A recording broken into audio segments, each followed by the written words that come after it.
আসসালামু আলাইকুম। ইংলিশের ৪ টি গুরুত্বপূর্ণ ব্যাপার নিয়ে আমরা আলোচনা করব। ধরুন কেউ ঘুম থেকে উঠলো, আমরা কেউ বলি গেট আপ, কেউ বলি ওয়েক আপ। আসলে কোনটা হবে?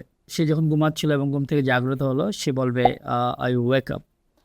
সে যতক্ষণ পর্যন্ত বিছানা ছেড়ে না উঠবে সে গেট আপ বলতে পারবে না।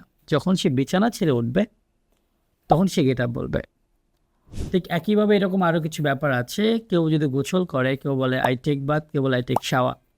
দুইটার ভিতরে পার্থক্য আছে।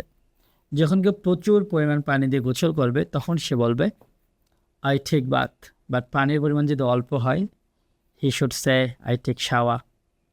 আরও দুইটা শব্দ আছে প্রায় এক, সেটা হচ্ছে সেই মানেও বলা, টেল মানেও বলা। আপনি কখন কোনটা বলবেন মনে রাখতে হবে। আপনি যখন টেল বলবেন বা টোল বলবেন এরপর একটা অবজেক্ট থাকতে হবে, like I told him honesty is the best policy.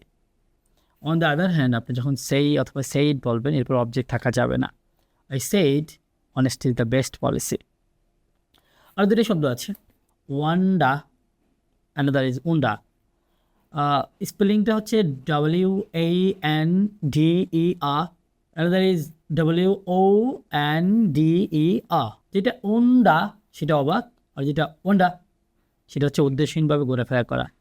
এই সামান্য কিছু ব্যাপার যদি আমরা সঠিকভাবে বলি আমাদের ইংলিশ বলাটা আরও বেশি সুন্দর হবে।